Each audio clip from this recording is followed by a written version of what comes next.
ونسكي ومحياي ومماتي لله رب العالمين আল্লাহ রাব্বুল আলামিন বলছেন তবে আপনি বলে দিন ইন্না সলাতি নিশ্চয় আমার নামাজ ওয়া নুসুকি এবং আমার কুরবানি ওয়া মাহইয়ায়া এবং আমার জীবন ওয়া মামাতি এবং আমার মৃত্যু লিল্লাহি রাব্বিল আলামিন সারা জাহানের মালিক কুল কায়নাতের মালিক সার্বভৌমত্বের মালিক একমাত্র কে আল্লাহ ওই মহান মুনিবের দরবারে আমাদেরকে সর্ব অবস্থায় আমাদেরকে সর্বসময় প্রত্যেকটি মুহূর্তে আমাদেরকে শ্রেষ্ঠ মস্তক অবনত চিত্তে মহান মাহবুবের শুকরিয়া আদায় করতে হবে ঠিক কিনা আল্লাহ তাআলা সেই কথাই বলছেন যে নিশ্চয় আমার নামাজ ওয়া নুসুকি এবং আমার কুরবানি ওয়া মাহইয়ায়া আমার জীবন ওয়া মামাতি আমার মৃত্যু এসব কিছু কার জন্য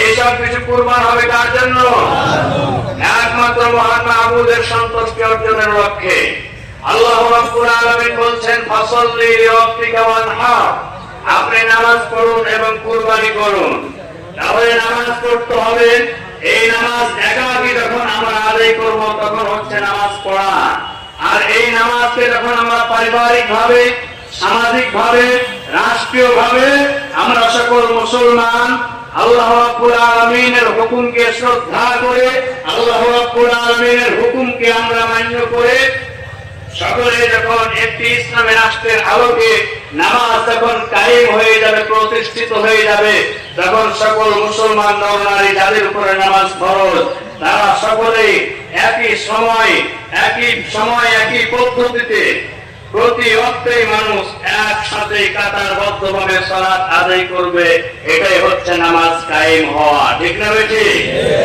আমাদের সমাজে পোশাক কায়েম আছে পোশাক পরিধান করা কায়েম আছে তাই আমাদের সমাজে আমরা উলঙ্গ মানুষ দেখতে পাই না দুই একটি যা দেখতে পাওয়া যায় তাদের মেন্টালিটি সমস্যা তাই তারা রাস্তাঘাটে উলঙ্গ অবস্থায় পড়ে থাকে সম্মানিত উপস্থিতি এইখান থেকে আমাদের জন্য শিক্ষণীয় বিষয় হলো এই ইন্না সলাতি নিশ্চয় আমার নামাজ আল্লাহ তাআলা নামাজের প্রতি গুরুত্ব দিয়েছেন নামাজের প্রতি যতটাই গুরুত্ব দিয়েছেন এই গুরুত্বের প্রতি আমাদের মোটেও চিন্তা ভাবনা নাই ঠিক না ঠিক এই সালাতের প্রতি আমাদেরকে যত্নবান হতে হবে কারণ সালাত যদি না থাকে আপনার অন্যান্য ইবাদত বন্দেগী একেবারে মাইনাসের কোটায় চলে যাবে কারণ জীবনে সালাত যদি না থাকে অন্যান্য ইবাদত বন্দেগী আপনার খুঁজে পাওয়া যাবে না আর সালাত যদি আমাদের জীবনে প্রতিষ্ঠিত আমরা না করতে পারি জান্নাতের চাবিটাও পাওয়া যাবে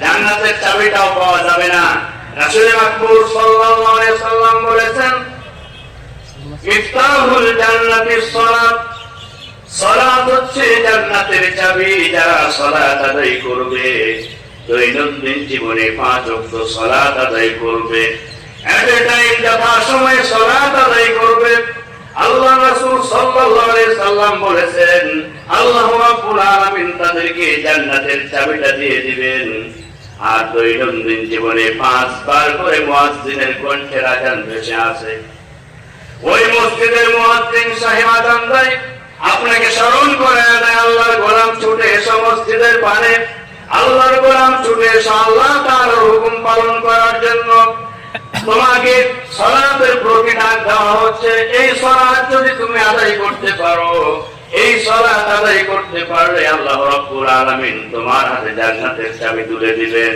আর এই সালাত যদি তুমি আদায় না করতে পারো আল্লাহ রাব্বুল আলামিন তোমাকে জান্নাতের চাবি দেবে না আমার প্রিয় ভাইরা রাসূল কারীম সাল্লাল্লাহু আলাইহি সাল্লাম বলেছেন as-সালাতু মিরাজুল মুমিনিন নামাজ হচ্ছে মুমিনদের জন্য মেরাজ আল্লাহ রাসূল সাল্লাল্লাহু আলাইহি সাল্লামের জীবনে সশরীরে মেরাজ হয়েছে মাত্র একবার ওই নবীজি সাল্লাল্লাহু আলাইহি সাল্লাম তার সোনালী জবানটা দিয়ে ঘোষণা করেছেন যে ব্যক্তি দৈনন্দিন জীবনে 5 ওয়াক্ত সালাত আদায় করবে আল্লাহ রাব্বুল আলামিনের সাথে দৈনিক 5 বার করে তার মেরাজ হয়ে যাবে জোরে বলুন সুবহানাল্লাহ দৈনিক 5 বার করে মেরাজ হয়ে যাবে রাসূল কারীম সাল্লাল্লাহু আলাইহি ওয়াসাল্লাম বলেছেন আনতা আবুদাল্লাহ কাআন্নাকা তারাহু ফাইন লাম তাকুন তারাহু ফাইন্নাহু ইয়ারাক। আল্লাহর গোলাম, তুমি আল্লাহ তাআলার ইবাদত বندگی করো, জিকির আজকার করো, আল্লাহ তাআলার গোলামি করো এমন ভাবে যে ঠিক মনে হয় তুমি আল্লাহ রাব্বুল আলামিনকে দেখতে পাচ্ছ। এরকম যদি তোমার মধ্যে আকাঙ্ক্ষা না থাকে, তোমার মধ্যে ভাব জাগ্রত না হয়, তোমার তামান্না ইচ্ছা আকাঙ্ক্ষা যদি এমনটি না হয়, আল্লাহর গোলাম তুমি এতটুকু অবশ্যই খেয়াল করবা যে আল্লাহ তাআলার সন্তুষ্টির জন্য তুমি সালাত আদায় করছো, যে আল্লাহ তাআলার হুকুম পালন করার জন্য তুমি গোলামি করছো, জিকির আজকার করছো, ব্যবসা বাণিজ্য করছো, ক্ষেত খামারে কাজ করছো, দোকানে পাটে ব্যবসা বাণিজ্য করছো। ওই মহান মাবুদ প্রত্যেকটি মুহূর্তে তোমার সকল কার্যক্রমগুলোকে তিনি পর্যবেক্ষণ করছেন। ঠিক না ঠিক? আল্লাহ তাআলা আমাদেরকে দেখতে পায় না? পায় না? আল্লাহ তাআলা আমরা যা বলি সবই শুনেন, যা করি সবই দেখেন। আল্লাহ তাআলা সবকিছু শুনেন, সবকিছু দেখেন। এই ব্যাপারে আমাদের কোনো সন্দেহ আছে কি? আলহামদুলিল্লাহ। সম্মানিত উপস্থিতি, আমার প্রিয় ভাইরা, আল্লাহ রাব্বুল আলামিন বলেন, ইন্নাস সালাতা কানাত আলাল মুমিনিনা কিতাবাম মাওকুতা। নিশ্চয় যথাসময়ে সালাত আদায় করা আল্লাহ রাব্বুল আলামিন মুমিনদের উপরে ফরজ করে দিয়েছেন। এই জন্য জোহরের নামাজ জোহরের রক্তেই পড়তে হবে, আসরের নামাজ আসরের রক্তেই পড়তে হবে, মাগরিবের নামাজ মাগরিবের রক্তেই পড়তে হবে, ইশারের নামাজ ইশার রক্তের সময়ের মধ্যে পড়তে হবে, ফজরের নামাজ ফজরের সালাত ফজরের সময়ের মধ্যে আদায় করতে হবে। ঘুমাইয়ে করেছে কাজা ফজর, তখন ও তখনই যখন জোহর হেলায় ফেলায় কেটেছে আসর, মাগরিবের ওই শুনো আজান, শামিল হও এর সাথে জামাতে কোনো আছে স্থান। আমার প্রিয় ভাইরা, আল্লাহ রাব্বুল আলামিন আমাদের মুসলিম মিল্লাতের পিতা হযরত ইব্রাহিম খলিলুল্লাহ আলাইহিস সালাতু ওয়াস সালামকে যে সন্তান দিয়েছিলেন জীবনের শেষ সময়, ওই সময় আল্লাহ রাব্বুল আলামিন সন্তানকে দিলেন। আল্লাহ তাআলা স্বপ্ন দেখাইলেন, তোমার সবচেয়ে যদি প্রিয় বস্তু সেদিকেই কুরবানি করতে হবে। এই কুরবানি করার জন্য আল্লাহ রাব্বুল আলামিন স্বপ্ন দেখাইলেন। হযরত ইব্রাহিম খলিলুল্লাহ আলাইহিস সালাতু ওয়াস সালাম সন্তান ইসমাঈলকে কুরবানি করার জন্য সন্তানের সামনে সে বক্তব্য পেশ করলেন। সন্তান তখন সাথে সাথেই বললেন, আনজুর মাযা তারা। قال يا أبت افعل ما تؤمر ستجدني إن شاء الله من الصابرين।